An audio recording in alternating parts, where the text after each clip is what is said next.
और बिहार की जनता से वैसे तो निरंतर हमारा संवाद चलता ही रहता है और चुनाव के दौरान भी मैंने लोगों से हालात लिए। यह स्पष्ट है कि यहाँ पर एनडीए की 2/3 मेजॉरिटी से सरकार बनने जा रही है।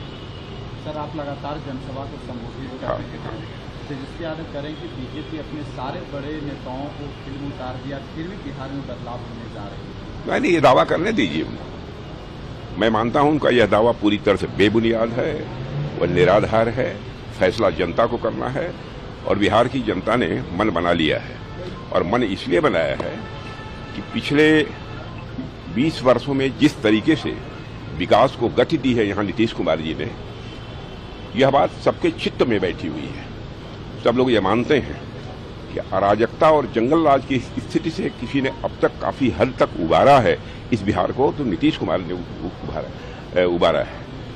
एनडीए की सरकार ने उबारा है। और आगे भी इस काम को आगे बढ़ाने का कोई काम कर सकता है और पूरे भारत में ही नहीं बल्कि अंतर्राष्ट्रीय जगत में बिहार की प्रतिष्ठा को बढ़ाने का काम यदि कोई कर सकता है तो वो एनडीए की सरकार ही कर सकती है। दावे भी कर रहे हैं सर, महिलाओं को पैसे देने की बात कर रहे हैं कि 1 साल में 30,000 उनके अकाउंट में डाल दिए जाएंगे अगर हमारी सरकार। देखिए, इस प्रकार के प्रलोभन उन्होंने पहले भी लोगों को दिए हैं, वादे बहुत किए हैं, लेकिन वादों को आंशिक रूप से भी आरजेडी की गवर्नमेंट ने कभी पूरा नहीं किया है, चाहे आरजेडी की गवर्नमेंट रही हो अथवा आरजेडी कांग्रेस की रही हो। माने उनके कहने और करने में, उनके वर्ड्स और डीड्स में बराबर अंतर रहा है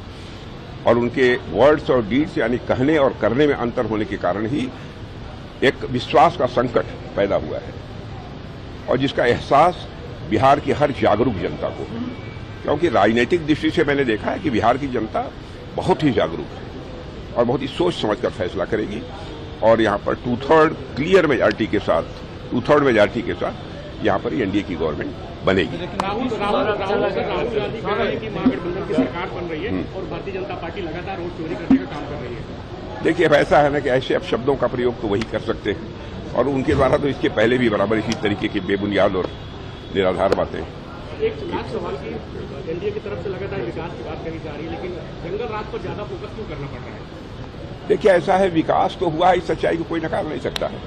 सेंटर में भी मोदी जी के नेतृत्व में गवर्नमेंट आने के बाद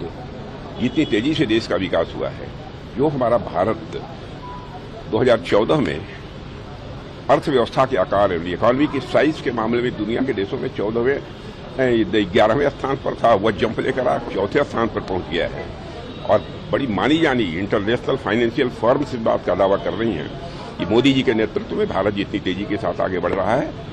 इसे जल्दी ही इकोनॉमी की साइज के मामले में, माने अर्थव्यवस्था के आकार के मामले में दुनिया के देशों में तीसरे स्थान पर आने से कोई रोक नहीं सकता।